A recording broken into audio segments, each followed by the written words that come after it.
Jadi yang membedakan antara ABC dengan tradisional, jadi yang disebut tradisional itu adalah job order dan proses costingnya. Jadi ABC dengan tradisional itu adalah di dasar pembebanannya. Nah, dasar pembebanan untuk menentukan tarif BOP atau membebankan ke dalam BOP per unit untuk tradisional itu, dia dasar pembebanannya kalau tradisional menggunakan namanya tradisional itu menggunakan unit base. Unit base itu adalah berarti yang dasar membebankan ke dalam suatu produknya itu menggunakan dasar berada pada level unit. Contohnya biasanya adalah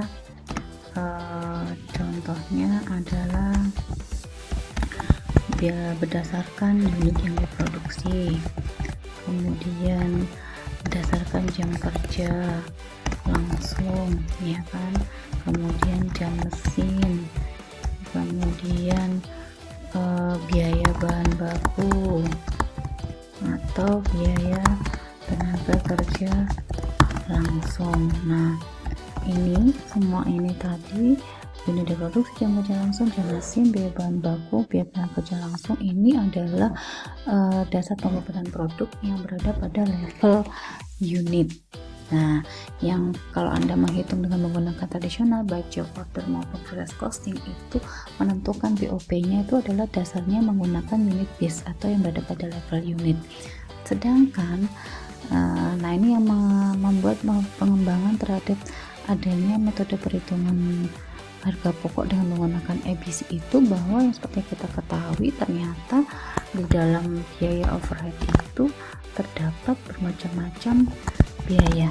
Contoh kan ya, ada di dalam BOP itu, contohnya misalkan ada suatu teman produksi suatu produk itu kan ada yang namanya biaya apa namanya, BOP itu misalkan ada biaya listrik, kemudian ada biaya pemeliharaan mesin, ya kan ya, kemudian ada apalagi biaya supervisi atau mandor kan ya, kemudian ada biaya apalagi, ini kan contoh-contoh biaya overhead kan ya, misalkan biaya apalagi, biaya telepon, atau kemudian ada contoh apalagi misalkan itu ya. Nah, sekarang kita akan mengidentifikasi, misalkan ini adalah contoh biaya overhead ya. Di dalam biaya overhead itu kan terdapat beberapa macam biaya kan ya. Nah, sekarang kalau kita mau mengidentifikasi satu-satu, maka biaya listrik itu kan pemicunya adalah bisa jam mesin ya kan, atau nah setelah kita identifikasi satu, misalkan biaya listrik ini pemicunya berarti dia berada pada level apa, misalkan adalah berada pada level unit ya kan. Sedangkan biaya pemeliharaan mesin dia berada pada level apa, pemeliharaan mesin adalah berada pada level fasilitas ya kan. Kemudian misalkan biaya supervisi misalkan dia akan disupervisi atau akan dilihat setiap misalkan dia melakukan setiap dia sudah produksi 1000 unit kemudian akan dilakukan supervisi, maka dia berada pada level batch. Nah, berarti setelah kita, kalau biaya telepon jelas ya, misalkan adalah pada level unit. Nah, berarti setelah kita identifikasi di sini, maka ternyata di dalam komponen biaya overhead yang terdiri dari bermacam-macam biaya ini digerakkan atau berada pada level yang berbeda-beda. Ada level unit, ada berada pada level fasilitas, maupun ada berada level batch.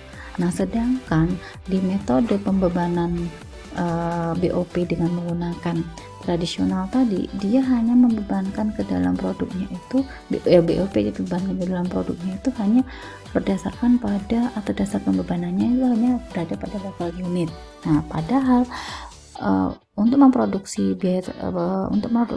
produk tersebut, biaya overheadnya ini ternyata macam-macam, ada di berbagai level aktivitas, yaitu ada unit, fasilitas, batch, dan batch ya, atau mungkin juga ada yang berada pada level produk. Sehingga inilah yang membawa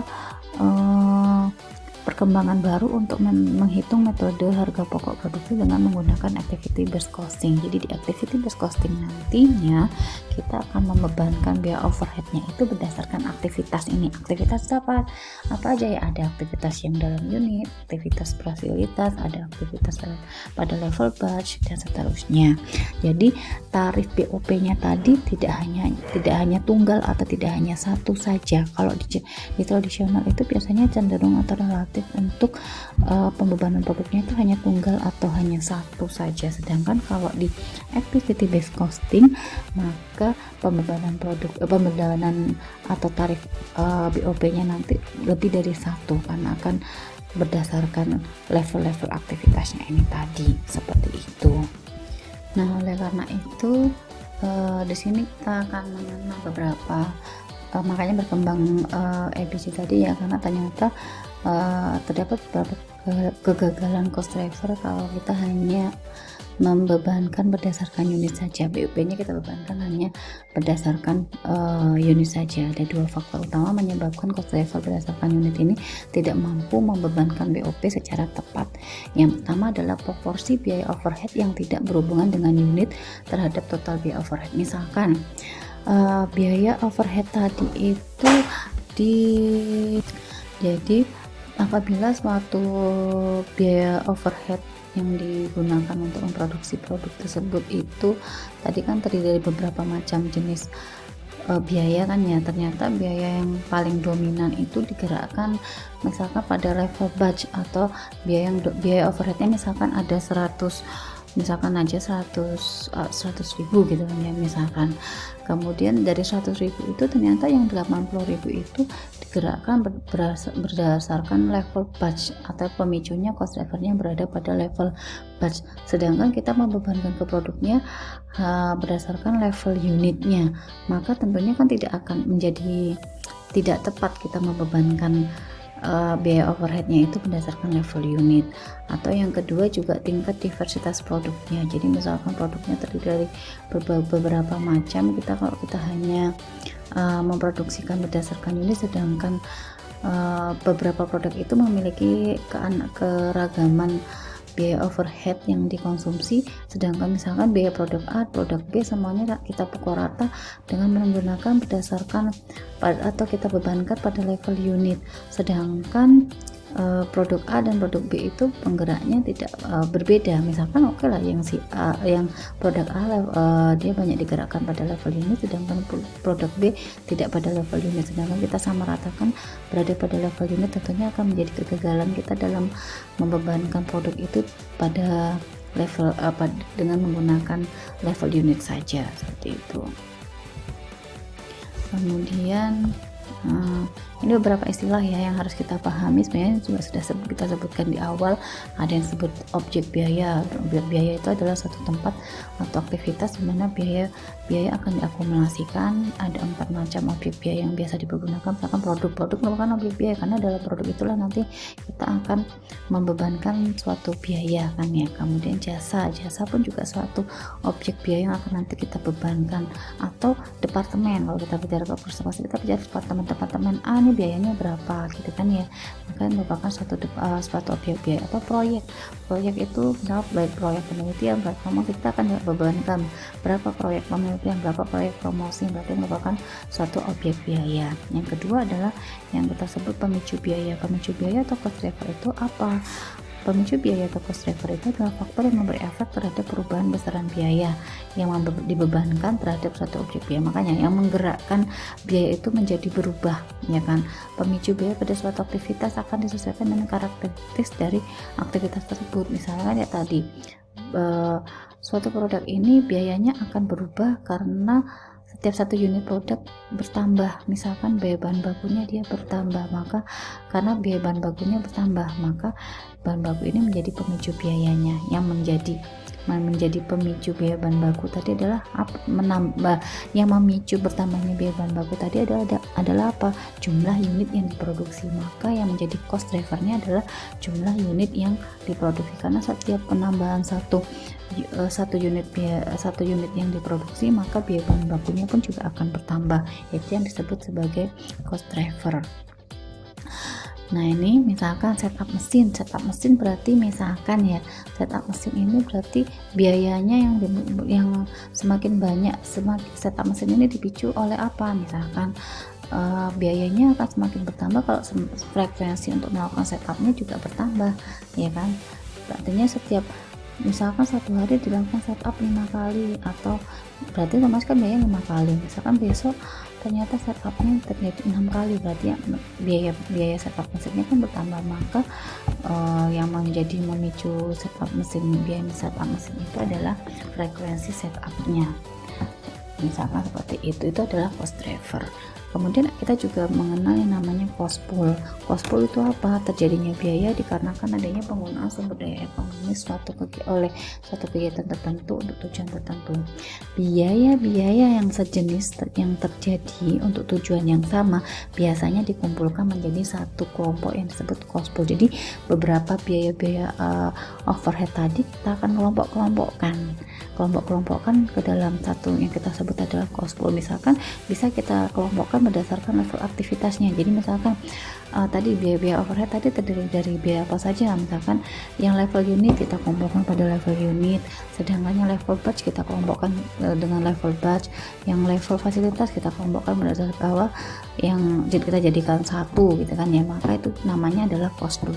Kita mengelompokkan berdasarkan untuk tujuan yang sama atau kelompok yang sama atau satu kelompok yang memiliki tujuan yang sama, itu kita melakukan yang namanya cost pool.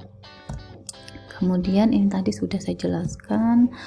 Nah sekarang kita belajar untuk menentukan harga pokok EBC sistem. Itu tahapan-tahapannya apa? Ada beberapa tahapan. Yang pertama kita menggolongkan biaya, yang kedua mengasosiasikan biaya dengan berbagai aktivitas, yang ketiga menentukan kelompok-kelompok biayanya atau cost poolnya yang homogen, kemudian menentukan tarifnya atau pool rate-nya. Jadi menggolongkan biaya, berbagai aktivitas nanti kita akan klasifikasikan dulu ke dalam beberapa kelompok yang mempunyai satu interpretasi fisik yang mudah dan jelas serta cocok dengan segmen-segmen proses produksi yang dapat dikelola. Yang kedua, mengasosiasikan biaya dengan berbagai aktivitas. Artinya adalah menghubungkan berbagai biaya dengan setiap kelompok-kelompok biaya tadi yang homogen kemudian ditentukan. Kemudian yang ketiga, penentuan kelompok-kelompok biaya atau cost pool tadi, mengelompokkan yang memiliki biaya overhead yang terhubung secara logis dengan tugas-tugas yang sama misalkan. Kemudian baru nanti kita akan menentukan tarifnya atau pool rate-nya. Nah ini nanti akan lebih mudah kita pelajari langsung ke dalam contoh biasanya. Nah ini contoh-contoh tingkat aktivitas ya. Jadi tadi ada level unit, misalkan aktivitas yang dilakukan adalah inspeksi kualitas, ya kan, ada supervisi, ada penggunaan listrik, ada pelumas mesin gitu kan ya. Maka yang menjadi pemicunya apa saja? Biasanya kok di tingkat level unit yang menjadi cost drivernya adalah unit produksinya, jam kerjanya, jam mesinnya. Begitu juga pada level batch. Contoh aktivitas-aktivitas yang berada pada level batch itu adalah penyetelan mesin, inspeksi awal, order pembelian, handling, schedule produksi. Nah, pemicunya untuk aktivitas-aktivitas ini apa saja? Ya bisa jadi dari jam inspeksinya, jumlah order, ini yang disebut sebagai pemicu atau cost drivernya. Di sini adalah aktivitasnya, sedangkan di sini adalah pemicunya. Nah, nanti kita akan membebankan suatu produknya itu berdasarkan aktivitasnya. Menentukan aktivitasnya apa, nanti kita akan kelompokkan sesuai dengan cost poolnya. Cost poolnya apa? Berarti sesuai dengan tujuan-tujuan yang memiliki tujuan yang sama tadi, seperti itu.